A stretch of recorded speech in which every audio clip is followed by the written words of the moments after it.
नमस्ते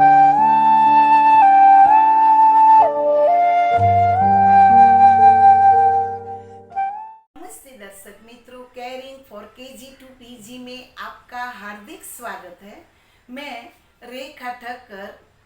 जो कपल शारीरिक रूप से स्वस्थ, मानसिक रूप से परिपक्व और आर्थिक रूप से समर्थ हैं और माता पिता बनने का सौभाग्य प्राप्त करके अपनी जिम्मेदारियां निभाना चाहते हैं, ऐसे कपल के लिए हम एक दिव्य एवं अभूतपूर्व धारावाहिक लेकर आ रहे हैं, जिसका नाम है गर्भ संस्कार और जिसका उद्देश्य है कि आज के दौर में एक संस्कारवान पीढ़ी को तैयार करके भारत का भविष्य उज्जवल बनाना है।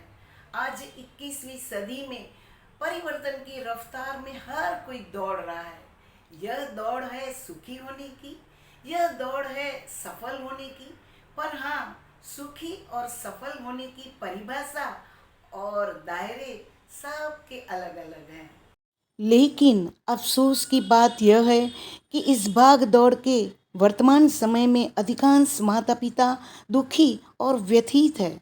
आज 2-2.5 साल के बच्चों में जिद, गुस्सा एवं चिल्लाना आदि व्यवहार हम देखते हैं। बच्चे माता पिता की बात नहीं मानते, सामने जवाब देते हैं, टीन एज में बुरी आदतों के शिकार बन जाते हैं। अगर समय रहते इनके व्यवहार में बदलाव नहीं आया तो क्राइम जैसी दुर्घटनाओं को भी अंजाम दे सकते हैं, जिसका परिणाम परिवार और समाज को भुगतना पड़ता है।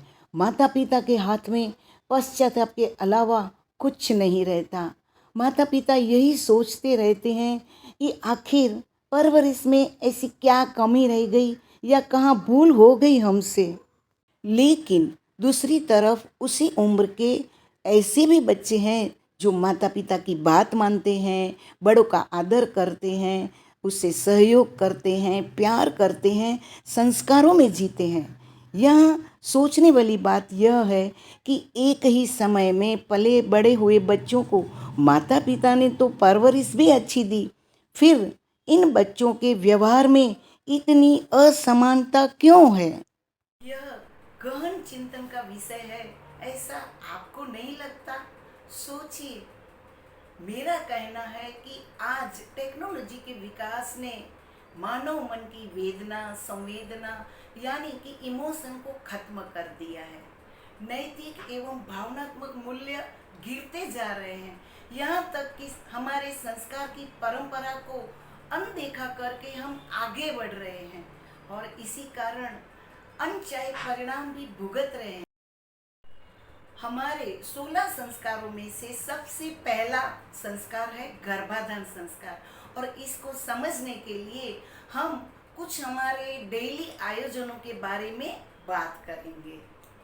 हमें कोई घर लेना है तो हम सोचते हैं कि हमारे पास क्या बैलेंस है, लोन कितने मिल सकती है और उतने बजट में कौन से एरिया में कितना स्क्वायर फुट हम खरीद सकते हैं।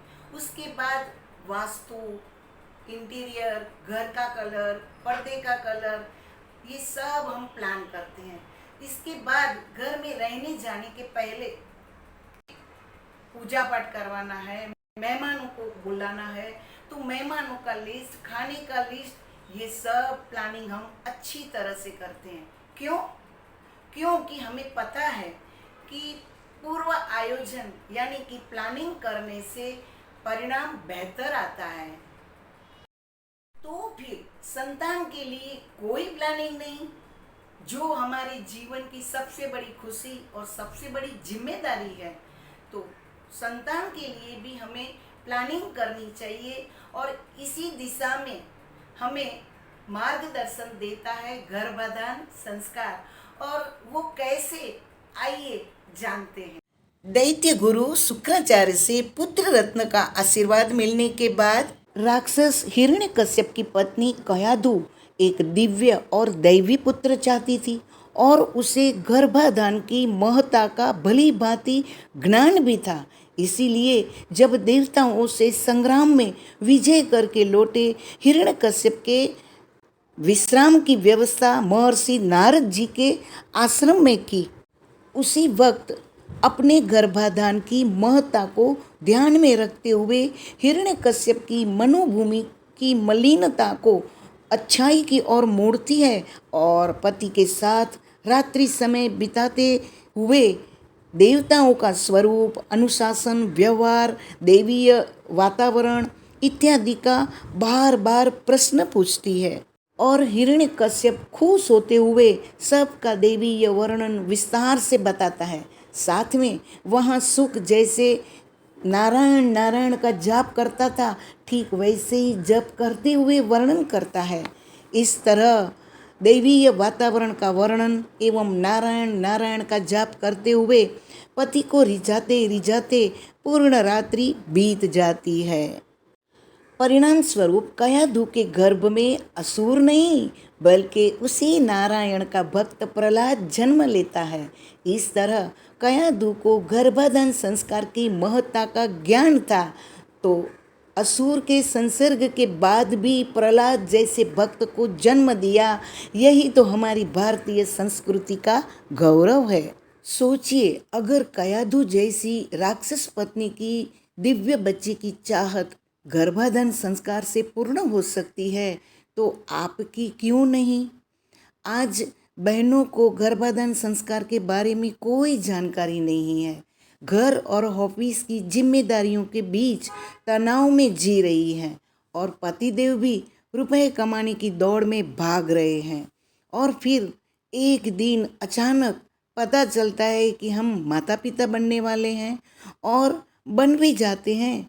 बच्चे को बेबी सिटिंग में किसी और के भरोसे बड़ा करते हैं और फिर वही बेटे बड़े होकर हमारे बुढ़ापे में किसी और के भरोसे किसी वृद्धाश्रम में हमें छोड़ आते हैं। अब भला इसमें गलती और दोष किसका। इसलिए आज के समय में गर्भाधान संस्कार के माध्यम से हम पहले से ही निश्चित कर सकते हैं कि हमें कैसी संतान चाहिए। डॉक्टर, कलाकार, इंजीनियर, सीए, समाज सेवक या फिर देश प्रेमी, ये सब आपके ऊपर ही निर्भर है। गर्भाधान संस्कार से गर्भस्थ शिशु पर माता पिता की जैसी श्रेष्ठ भाव भूमिका, उच्च मानसिकता और उत्तम खान पान, आचार विचार एवं व्यवहार का बहुत गहरा प्रभाव पड़ता है और शिशु माता पिता की जैसी ही रूपरेखा लेकर जन्म लेता है। मनुस्मृति में भी बताया है कि रज और वीर्य दोनों के दोषों को परिमार्जित एवं समन करते हुए ही गर्भधान किया जाता है, जिससे माता के गर्भ की शुद्धि भी होती है और ऐसी ही शुद्ध स्थिति में शुद्ध आत्माएं जन्म लेती हैं। यह गर्भाधान संस्कार ये कोई नई विद्या या नई खोज नहीं है। आज वर्तमान समय में हमने उसे भुला दिया है। आइए फिर से वही हमारे संस्कार को जागृत करे और एक संस्कारवान पीढ़ी का निर्माण करे। मेरे चैनल के वीडियो पसंद पड़े तो लाइक करें, शेयर करें, बेल आइकन दबाकर मेरे चैनल को सब्सक्राइब करें ताकि नेक्स्ट वीडियो मैं आप तक पहुंचा सकूं। धन्यवाद।